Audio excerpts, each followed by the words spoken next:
నమస్కారం, ఘంటారావానికి స్వాగతం. ముందుగా ప్రధానాంశాలు. నిప్పుల కొలిమిని తలపిస్తున్న రాష్ట్రం. 19 జిల్లాల్లో 46 డిగ్రీలు దాటిన ఉష్ణోగ్రతలు.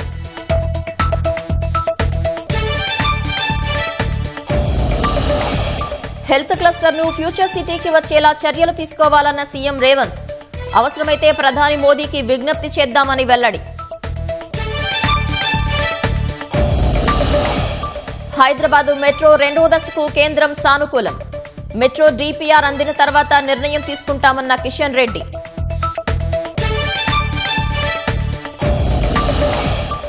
ఆర్థిక మంత్రి నిర్మలా సీతారామన్తో భట్టి విక్రమార్క భేటీ. విద్యారంగంలో పెట్టుబడులకు ఎఫ్ఆర్బీఎం మినహాయింపు ఇవ్వండని విజ్ఞప్తి. షిప్పింగ్, పోర్టుల ఆధునికీకరణ, నీలి ఆర్థిక రంగంపై కలిసి పనిచేస్తాం. ఇటలీ ప్రధాని మెలోనీ సమావేశం అనంతరం మోదీ ప్రకటన.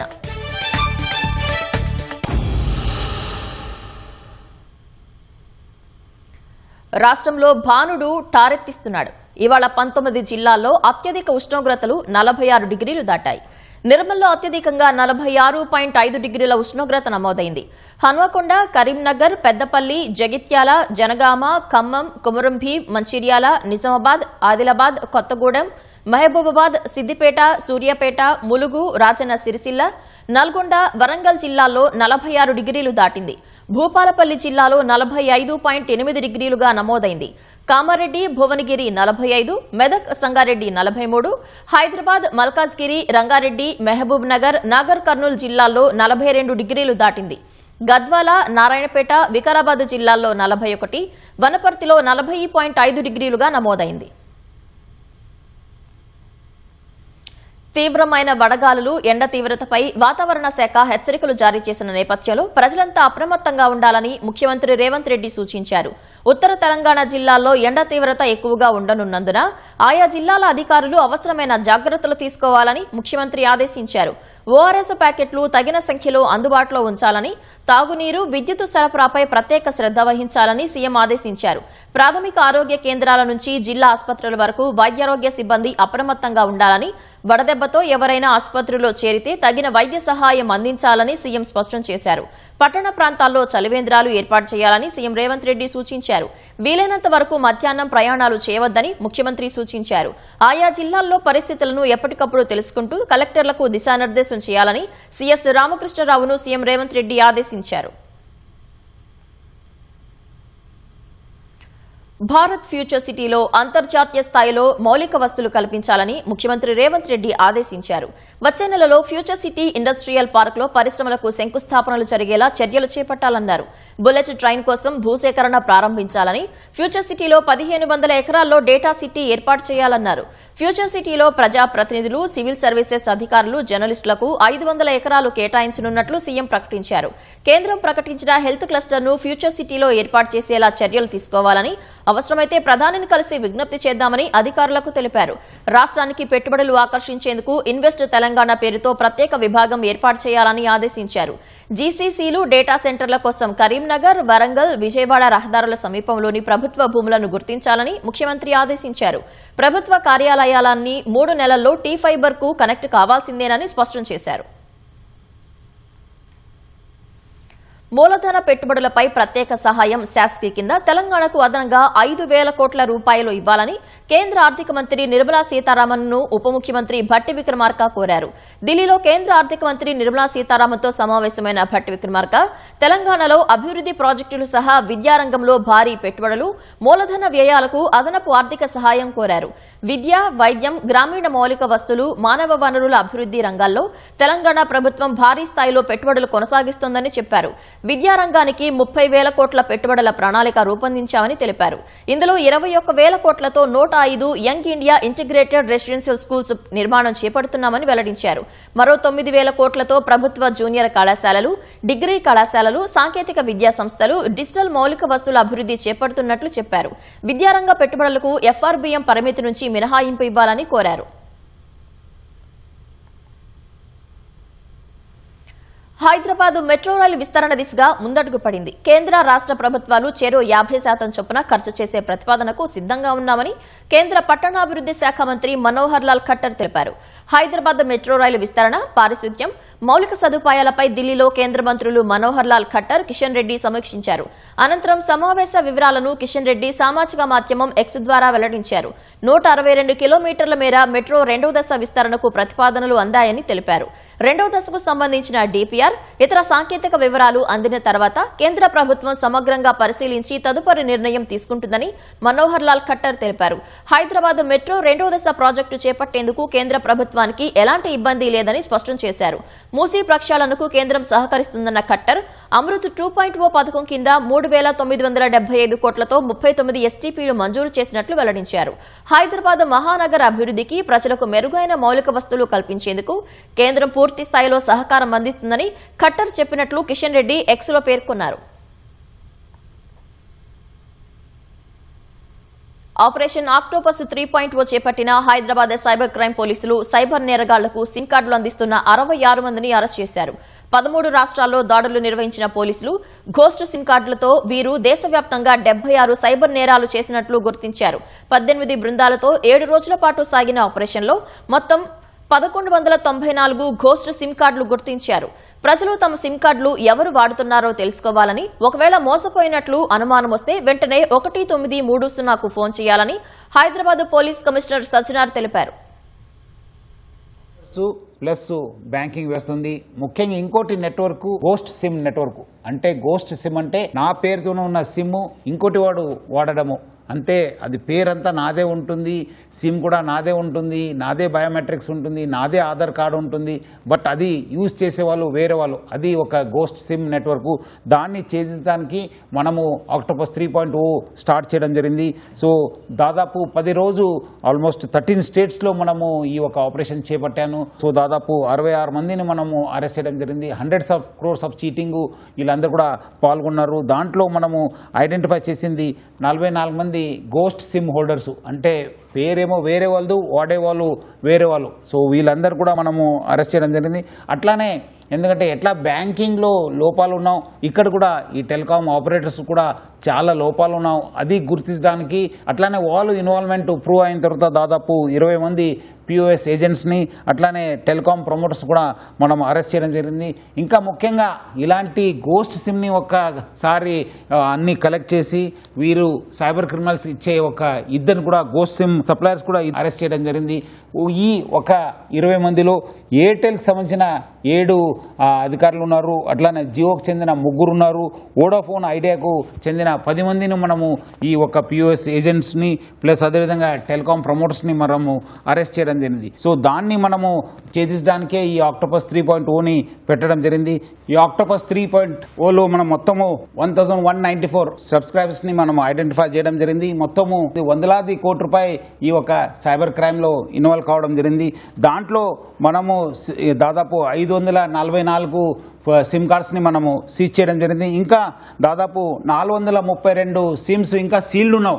Almost they were ready to be dispatch to the cyber క్రిమినల్స్కి. ఇవి మళ్ళీ వచ్చే రోజు 432 సిమ్స్ మళ్ళీ ఈ క్రైమ్లో ఇన్వాల్వ్ అయ్యే అవకాశం ఉంది. వాళ్ళని కూడా మనము సీజ్ చేయడం జరిగింది. మొత్తము 1194 సిమ్స్ని మనం సీజ్ చేశాను. వచ్చే రోజు ఇంకా దీనిపైన కూడా ఇంకా ఉక్కుపాదం మోపుతాను. అట్లానే పిఓఎస్ ఏజెంట్స్ మళ్ళీ టెలికాం ప్రమోటర్స్ కూడా గుర్తుంచుకోవాలి. మీరు నెక్స్ట్ టైం ఎక్కడ ఇన్వాల్వ్ అయితే ఇంకా చాలా గట్టి యాక్షన్ తీసుకోవడం జరుగుతుంది. ప్రజలు అర్థం చేసుకోవాలి. మీరు ఈ ఒక మీ పేరుతో ఎన్ని సిమ్స్ ఉన్నాయని చెప్పి చెక్ చేసుకోవడానికి sancharsati.gov.in అని చెప్పి ఒక special portal government of India ఏర్పాటు చేయడం జరిగింది. మీరు ఇమీడియట్లీ దాన్ని విజిట్ చేయండి. మీకు విజిట్ చేస్తే మీకు తెలిసిపోతుంది మీ పేరుతో ఏమున్నావు. సో ఇమీడియట్లీ మీరు కన్సర్న్ టెలికాం ఆపరేటర్స్ చెప్పి ఇదంతా మీరు అది స్టాప్ చేయడానికి, బ్లాక్ చేయడానికి చేయాలని చెప్పి కోరుతున్నాను. మీకు ఎక్కడైనా పొరపాటు మీరు మోసం పోతే ప్లీజ్ కాల్ 1930. ఇది చాలా గోల్డెన్ అవర్లో ఇది చాలా పనికి వస్తుంది. మీరు అందరూ కూడా 1930కి కంప్లైంట్ చేయాలని చెప్పి కోరుతున్నాను. అట్లానే మీరు www.cybercrime.gov.inకి మీరందరూ కూడా లాగిన్ అయ్యి మీ ఒక కంప్లైంట్ని ఫిర్యాదుని చేయండి అని చెప్పి కోరుతున్నాను. సో ఎప్పుడు కూడా మనము మీ వెంట హైదరాబాద్ సిటీ పోలీస్ ఉంటుంది. ఈ సైబర్ క్రైమ్స్ పైన చాలా ఉక్కు పాదం మోపుతాను. ఇంకా వచ్చే రోజు కూడా ఇలాంటి ఆపరేషన్స్ ఇంకా దేశవ్యాప్తంగా చేపట్టి ఈ మొత్తం ఈ ఒక వలను ఛేదించడానికి హైదరాబాద్ సిటీ పోలీసు కసరత్తు చేయడం జరుగుతుంది. స్వార్థ రాజకీయాలు చేస్తున్న కొందరు తాను కొత్త పార్టీ పెడతానని తప్పుడు ప్రచారం చేస్తున్నారని కేంద్ర మంత్రి బండి సంజయ్ ఆరోపించారు. తాను బీజేపీలో చిత్తశుద్దితో పనిచేసే కార్యకర్తనని, కేసు విచారణకు సహకరించాలని సొంత కుమారుడినే పోలీసులకు అప్పగించానని బండి సంజయ్ చెప్పారు. కొత్త పార్టీ పెట్టాలనేటువంటి ఫాల్తు ఆలోచనలు రావు నాకు. అటువంటి ఫాల్తు రాజకీయ నాయకుని కాదు. భారతీయ జనతా పార్టీ అంతర్గత శిక్షణా శిబిరాల్లో అనేక మంది కార్యకర్తలను తయారు చేసినటువంటి కార్యకర్తలు మేము. కమిట్మెంట్తో పనిచేసే భారతీయ జనతా పార్టీ కార్యకర్తను మీరు పిలిచి అడిగితే చెప్పే టక్ పని అయిపోయింది ఒకటే, నేను చచ్చిపోయినాక నా మీద భారతీయ జనతా పార్టీ కండగొప్పాలని జెండా కప్పాలని అంటారు. ఎవరో రాస్తూ ఉంటారు, ఏదో చేస్తూ ఉంటారు. కాబట్టి దాని పట్టించుకోవాల్సిన అవసరం లేదు, పట్టించుకోవడం కూడా. నేను కేసీఆర్ చేత 17 మంది ఎంపీలు ఉన్నారు. కేసీఆర్ దయాదక్షిణ మోడీ ప్రభుత్వం నడుస్తుంది పాపం. కేసీఆర్ సమాజం దానిలో కూర్చొని ఫామ్ హౌస్లో కూర్చొని బండి సంజయ్ని బర్తరఫ్ చేస్తారు అంటే నీకు ఒకే ఎంపీ లేడు. కన్న కొడుకును ఒక తండ్రి పోలీసులకు స్వయంగా అప్పగించినటువంటి సందర్భం ఏదైనా ఉందా? వాళ్ళ కన్న కొడుకును నేను తీసుకుపోయి విచారణకు సహకరించాలని చెప్పి నాకు సమాచారం వచ్చిన వెంటనే నా కొడుకును అప్పచెప్పిన. ఇలా కేసీఆర్ కొడుకు ఫేక్ మీడియా ఫ్యాక్టరీ నడుపుతున్నాడు. ఏం జరుగుతుంది, ఏం జరగాలి, ఏం జరిపించాలనేది ఆ కుట్రలన్నీ ఆయన చేస్తున్నాడు. కాబట్టి ఆయన నడితే సమాధానం చెప్తాడు. కాళేశ్వరం సరస్వతి అంత్య పుష్కరాలకు అన్ని ఏర్పాట్లు పూర్తి చేశామని దేవాదాయ శాఖ మంత్రి కొండా సురేఖ స్పష్టం చేశారు. పుణ్యస్నానాలు ఆచరించేందుకు భక్తులకు ఇబ్బందులు కలగకుండా తాగునీటి వసతితో పాటు ప్రత్యేక స్నాన ఘట్టాలను ఏర్పాటు చేశామని తెలిపారు. సాయంత్రం నది హారతి ఉంటుందని, ప్రైవేటు వాహనాల కోసం ప్రత్యేక పార్కింగ్ పాయింట్ ఏర్పాటు చేసినట్లు మంత్రి వివరించారు. పుష్కరాల కోసం రాష్ట్ర వ్యాప్తంగా 3600 బస్సులను నడుపుతున్నామని అన్నారు.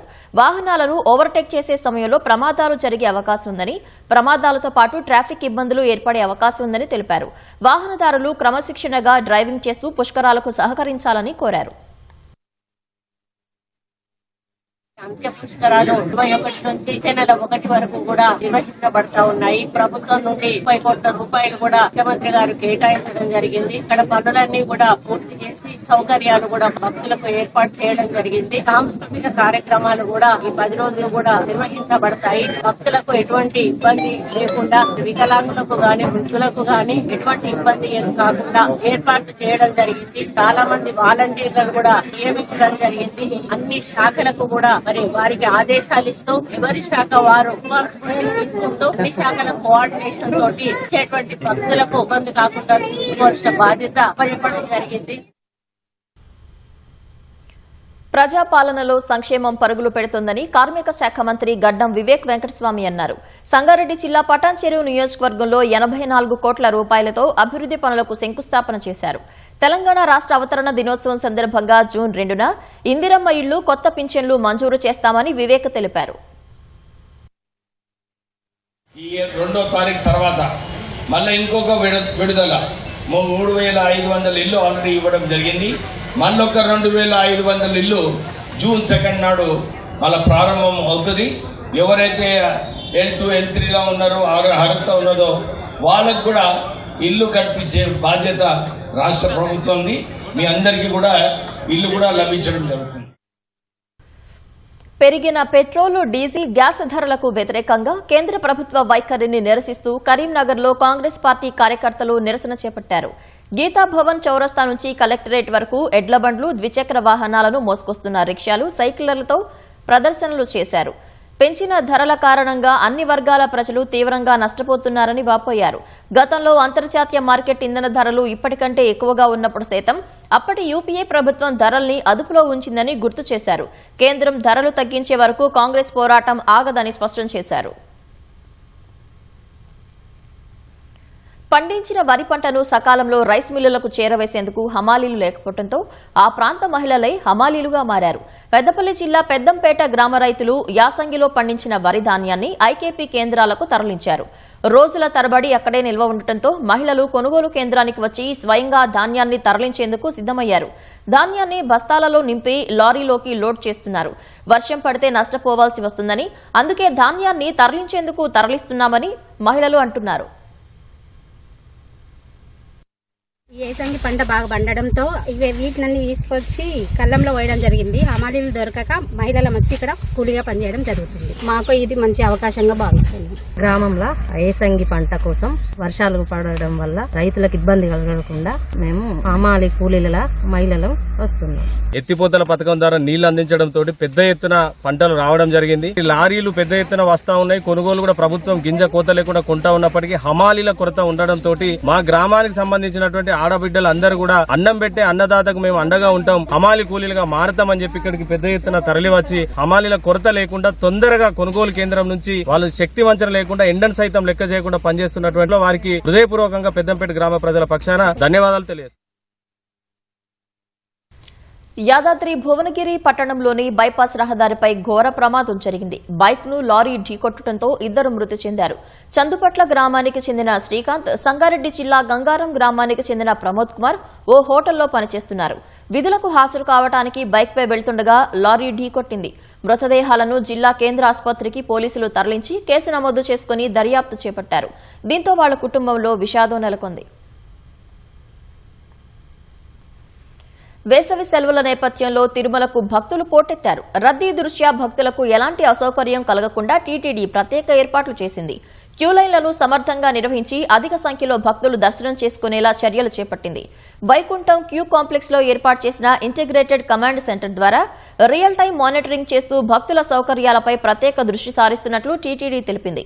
75 రోజుల పాటు సిఫార్సు లేఖలను రద్దు చేసినట్లు తెలిపారు. వరంగల్ జిల్లా మిల్స్ కాలనీలో అక్రమంగా నిల్వ చేసిన మద్యాన్ని పోలీసులు స్వాధీనం చేసుకున్నారు.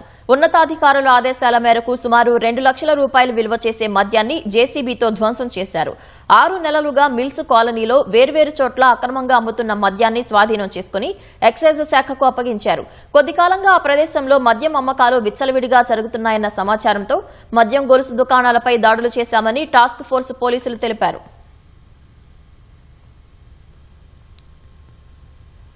పెద్దపల్లి జిల్లా కొదురుపాక గ్రామం నుంచి కరీంనగర్ కు చెరువు మట్టిని తీసుకువెళ్తున్న లారీ కాట్నపల్లి వద్ద అగ్నికి ఆహుతైంది. ఎండ వేడి తీవ్రతకు క్యాబిన్లో షార్ట్ సర్క్యూట్ జరిగి మంటలు చెలరేగాయని డ్రైవర్ తెలిపారు. భారీగా మంటలు ఎగిసిపడటంతో క్యాబిన్ కాలిపోయి టైర్లకు సైతం మంటలు అంటుకున్నాయి. డ్రైవర్ అప్రమత్తమై ముందుగానే బయటకు దూకడంతో ప్రాణ నష్టం జరగలేదు. పోలీసులు, అగ్నిమాపక సిబ్బంది ఘటనా స్థలానికి చేరుకుని మంటలను అదుపు చేశారు. ఘటన రాజీవ్ రహదారిపై జరగడంతో రాకపోకలకు అంతరాయం ఏర్పడింది. రాజ్యాంగంపై నిరంతరాయంగా దాడులు జరుగుతున్నాయని కాంగ్రెస్ అగ్రనేత రాహుల్ గాంధీ ఆరోపించారు. రాజ్యాంగాన్ని బలహీనపరిచే కుట్రలు సాగుతున్నాయని, వాటిని ఎదుర్కోవాల్సిన బాధ్యత ప్రతి ఒక్కరిపై ఉందన్నారు. ఉత్తరప్రదేశ్ రాయ్ బరేలీలో జరిగిన బహుజన్ స్వాభిమాన్ సభలో రాహుల్ గాంధీ పాల్గొన్నారు. రాజ్యాంగం అనేది ఒక సాధారణ పత్రం కాదని, బీఆర్ అంబేద్కర్ గాంధీ సిద్ధాంతాలకు సజీవ రూపమని తెలిపారు.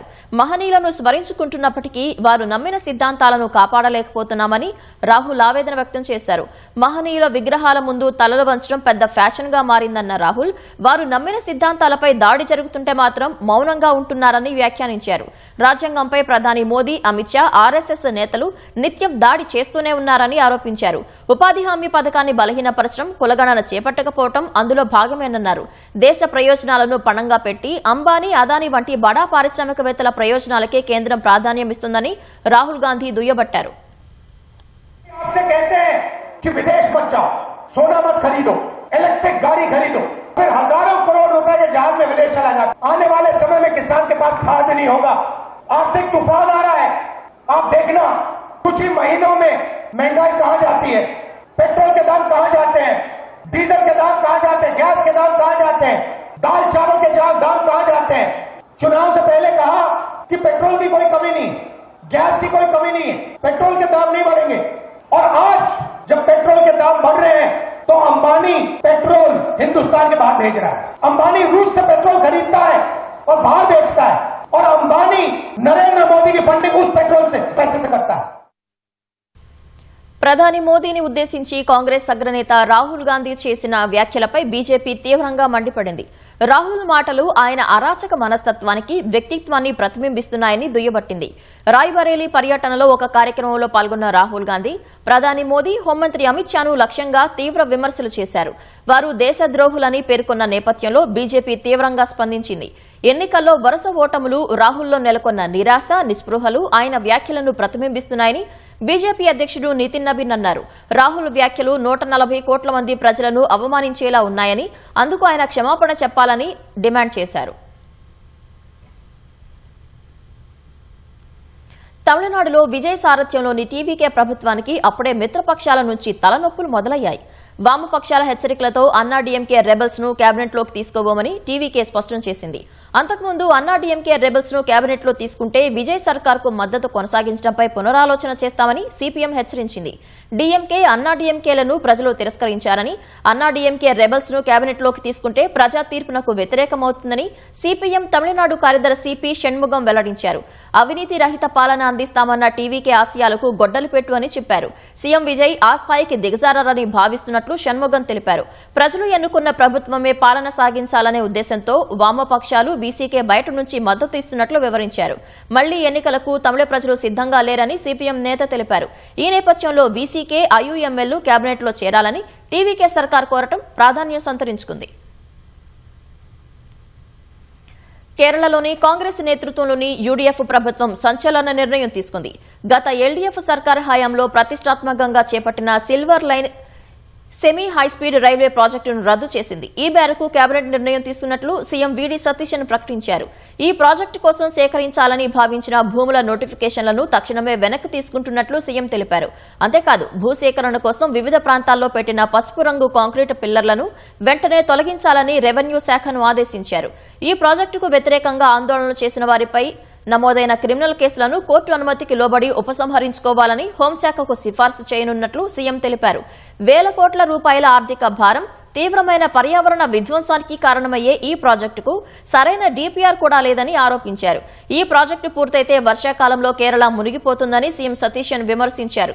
అందుకే నిపుణులతో చర్చించి రద్దు చేయాలని నిర్ణయం తీసుకున్నట్లు చెప్పారు. లౌకికవాదం విషయంలో ఎటువంటి రాజీ ఉండబోదన్నారు. ఏ వర్గం నుంచి వచ్చినా సరే మతతత్వాన్ని తమ ప్రభుత్వం తీవ్రంగా వ్యతిరేకిస్తుందని సీఎం సతీశన్ తేల్చి చెప్పారు.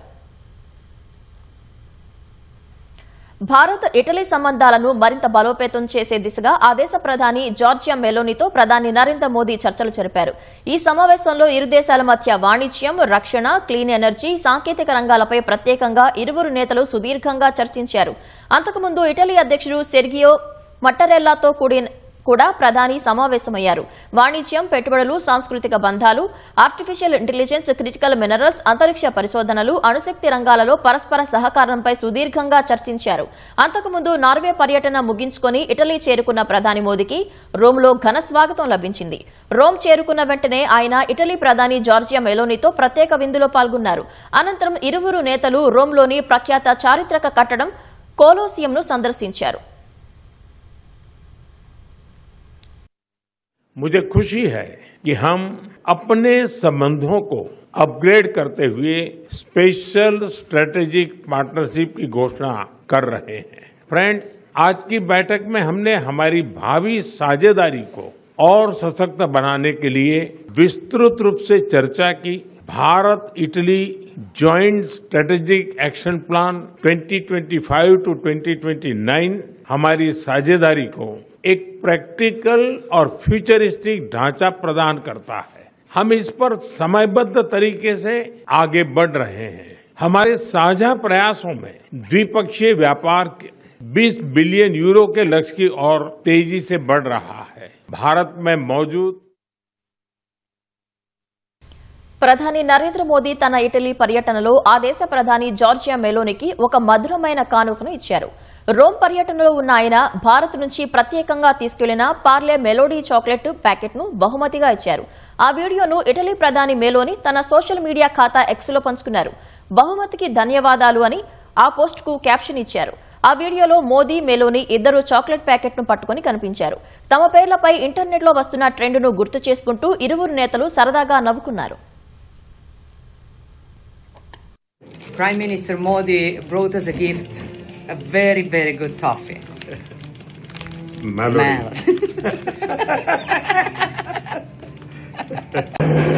Prime Minister Modi brought us a gift, a very, very good toffee. Melody.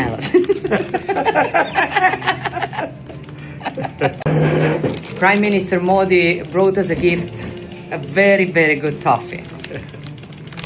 Melody.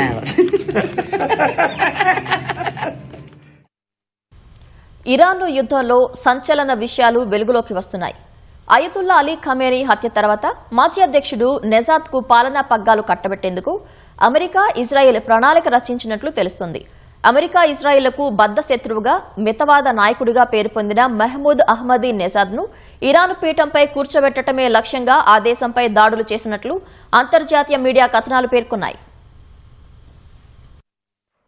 Ayatollah ఖమైనీ హత్య తర్వాత ఇరాన్లో మాజీ అధ్యక్షుడు మహమూద్ అహ్మదీ నెజాద్ సారథ్యంలో కొత్త ప్రభుత్వం ఏర్పాటుకు అమెరికా, ఇజ్రాయెల్ యత్నించినట్లు తెలుస్తోంది. ఫిబ్రవరి 28న అమెరికా ప్రారంభించిన ఆపరేషన్ ఎపిక్ ఫ్యూరీలో Iran supreme leader Ayatollah Ali Khamenei హతమయ్యారు. ఆ తర్వాత కొన్ని రోజులకే అమెరికా అధ్యక్షుడు ట్రంప్ సంచలన వ్యాఖ్యలు చేశారు. తదుపరి నేతగా ఇరాన్ అంతర్గత వ్యవస్థ నుంచి ఒకరు బాధ్యతలు చేపడతారని పేర్కొన్నారు. అయతుల్లా అలీ ఖమేనీ తర్వాత పాలనా పగ్గాలు మాజీ అధ్యక్షుడు మహమ్మద్ అహ్మదీ నెజాద్కు అప్పగించేలా తెరవెనుక కథ నడిచినట్లు అంతర్జాతీయ మీడియా కథనాలు పేర్కొన్నాయి. అమెరికా, ఇజ్రాయెల్ ఇరాన్ను తక్కువగా అంచనా వేయడం వల్లనే వారి ప్రణాళికలు తలకిందులైనట్లు వెల్లడించాయి.